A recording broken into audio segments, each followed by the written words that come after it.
Então, nós vamos fazer essa breve oração, né? Vocês podem acompanhar ela e rezar em silêncio, né? Nós estamos, então, no ano vocacional e todo o trabalho na igreja, né, é uma vocação, é um chamado de Deus, né? Como agentes de pastoral da saúde, nós somos também vocacionados, então, a trabalhar nesse mundo, né, da saúde em várias dimensões, né? E uma delas, então, como nós vamos ver, é essa dos conselhos de saúde. Então, a gente inicia em nome do Pai, do Filho e do Espírito Santo. Amém. Senhor Jesus, enviado do Pai e ungido do Espírito Santo, que fazeis os corações arderem e os pés se colocarem a caminho, ajudai-nos a discernir a graça do vosso chamado e a urgência da missão. Continuai a encantar famílias, crianças, adolescentes, jovens e adultos, para que sejam capazes de sonhar e se entregar com generosidade e vigor a serviço do reino em vossa igreja e no mundo. Despertai as novas gerações para a vocação aos ministérios leigos, ao matrimônio, à vida consagrada e aos ministérios ordenados. Maria, mãe, mestre e discípula missionária, ensinai-nos a ouvir o evangelho da vocação e a responder com alegria. Amém. Que Maria, então, nossa mãe, nossa mestra, né, nos ajude a viver o nosso chamado e a nossa vocação. Em nome do Pai, do Filho e do Espírito Santo. Amém. Essa oração, então, é baseada, né, no tema do ano vocacional desse ano, que é Vocação, Graça e Missão, e o lema Corações Ardentes, Pés a Caminho, e que é justamente o texto bíblico, né, que foi lido, né, que é proposto para o dia de hoje, né, estamos na oitava da Páscoa, e é o texto, então, dos discípulos de Emaús, né, quando os discípulos desanimados fogem, né, abandonam a missão, né, abandonam o seu,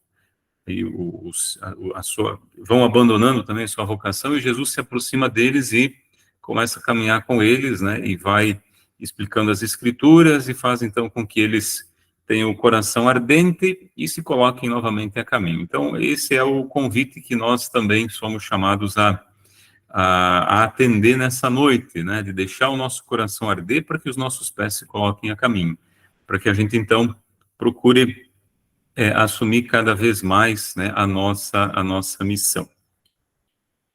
E aí, para que a gente inicie também, né, está aparecendo aí, curso de capacitação para conselheiros? Está sim, padre.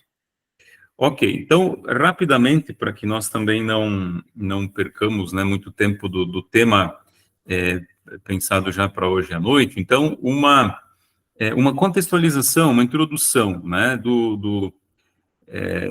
onde que nós, então, né, de onde surgiu também esse curso de capacitação para conselheiros. Como eu disse, ano passado já foi realizado, né, pela Pastoral da Saúde aqui do nosso regional, que abrange, então, todo o nosso estado de Santa Catarina, nas suas 10 dioceses, com a assessoria do CEAP, que é o Centro de Educação e Assessoramento Popular de Passo Fundo, que tem grande experiência nessa área, então, de educação, de assessoria, né, popular, e principalmente também na questão, então, do controle social, né, e dos conselhos de saúde. Logo mais, então, o assessor de hoje vai estar se apresentando. Mas a ideia, então, de nós repetirmos, né, esse curso esse ano surgiu no último encontro do ano passado, né, quando nós, 3 vezes por ano, a gente tem uma reunião de representantes das dioceses e lá avaliamos, né, que foi bem positivo o curso naquela época, no ano passado, e aí se pensou neste ano em direcioná-lo, né, para os agentes de pastoral da saúde. Então, a proposta foi direcionada tanto para quem já atua ou já atuou em conselho, quanto para quem ainda não atuou e que, muito possivelmente, né, pode vir a ser chamado a atuar como conselheiro de saúde, representando a igreja, a pastoral da saúde. Por isso, é bem importante a gente ter também essa clareza, né, do que isso significa, né? Na verdade, enquanto cristãos, né, enquanto discípulos missionários, na oração já dizia, né, Maria discípula missionária, nós cristãos somos discípulos, né, aprendemos de Jesus para nos colocar em missão a caminho. Nós temos uma missão no mundo, né? O anúncio do evangelho tá destacado aí, é para todas as nações. Então, todo discípulo é missionário. Jesus nos fez participar da sua missão de levar a sua mensagem, né, para todas as pessoas. Cumprir essa missão não é opcional, mas é parte integrante da nossa identidade. Então, é uma extensão, né, da nossa identidade de maneira testemunhal, concreta da nossa vocação. Então, o que é evangelizar? Né? Aqui a gente tem também que ter presente, né, que o evangelho ele tem também uma dimensão social, um braço social, né, voltado para a sociedade, para o outro, né?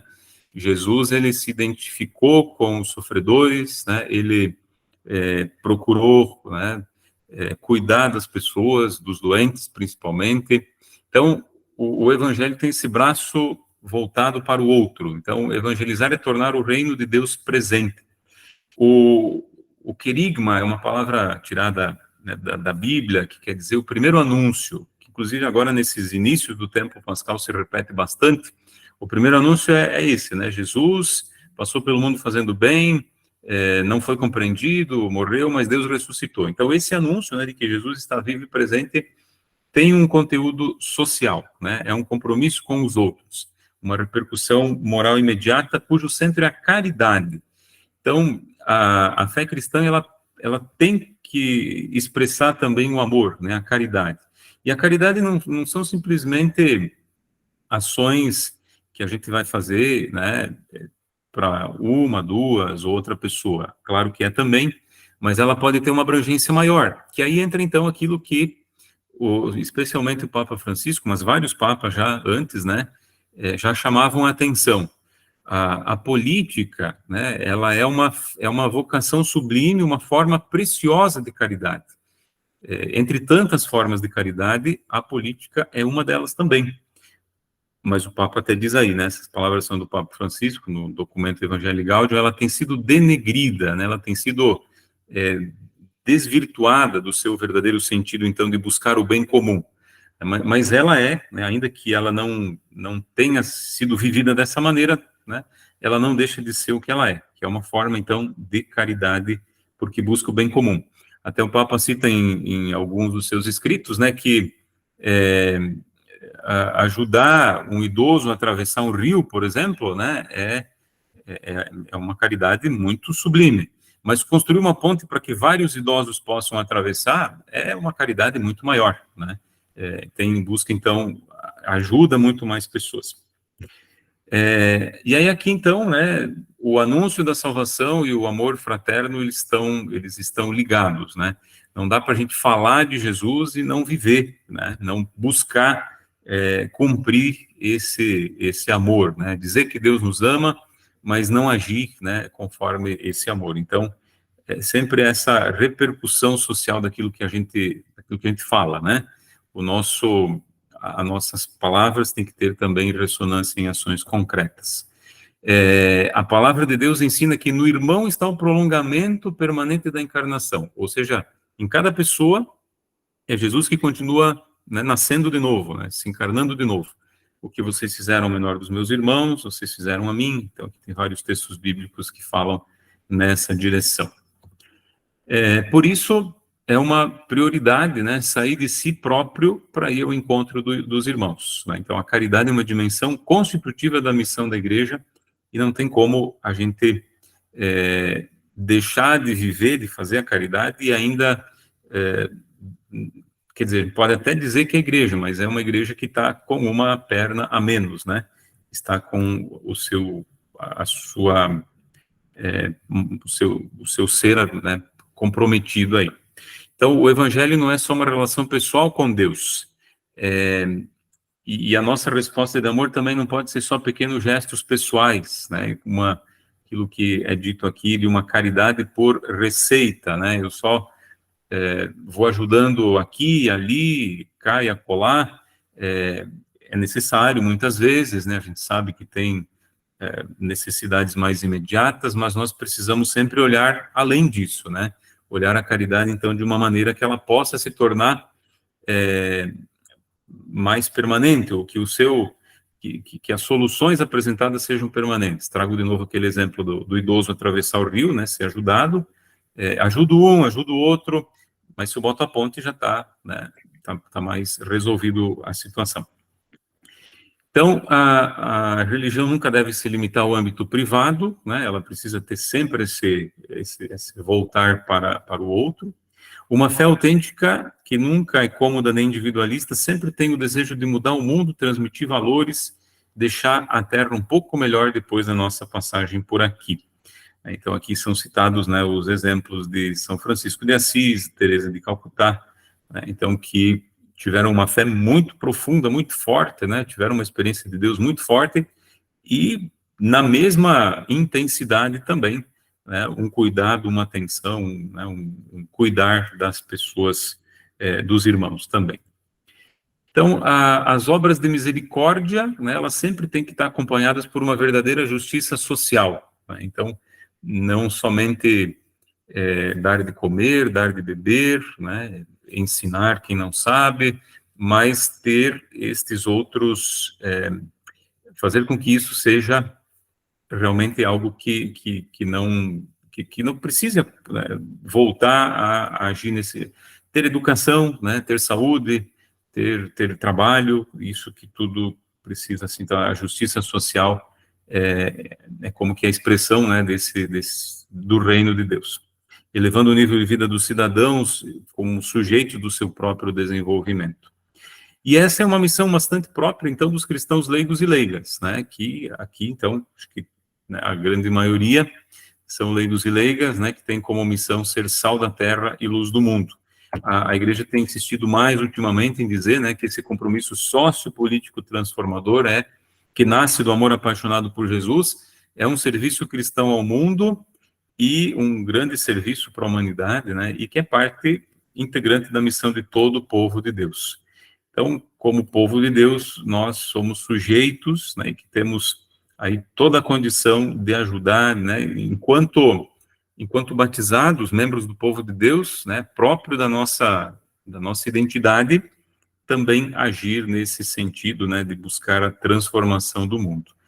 E para que isso aconteça, né, tanto melhor, aqui mais um estímulo para isso, né, para que a gente assuma essa nossa missão, mas o que nós queremos, né, é que a gente tenha, então aqui diz, 3 elementos são fundamentais no mundo da política, né, e esse mundo dos conselhos, e, enfim, formação, espiritualidade e acompanhamento. Então aqui diz que é estimular a participação, impulsionar, que haja participação popular, mas também promover cursos, né, que fala de escolas de fé e política, fé e cidadania, esse nosso curso, né, para os conselhos paritários, que são os conselhos de saúde, entre outros, enfim, é aqui que a gente, então, baseia, né, essa proposta também do nosso curso, nesse impulso, nessa necessidade, nesse impulso, né, para a participação, mas também na necessidade de uma formação, para que a gente possa, então, participar de uma maneira cada vez mais competente, né, mais capaz, com conhecimento, né, para que a gente não esteja apenas ocupando uma cadeira, um espaço, mas que a gente realmente contribua o melhor possível, né, o mais possível para que as coisas mudem, a sociedade se transforme, o reino de Deus aconteça e principalmente, né, para que as pessoas tenham vida em plenitude, né, que é o que nos move, e tenham saúde, né, saúde plena, saúde para todos, como realmente a gente deseja, né, sonha e luta para isso também. Então, para que a gente tenha uma ideia, né, um pouco de onde e como nasceu esse nosso curso e quais são os fundamentos, né, que a gente tem para que ele também siga adiante.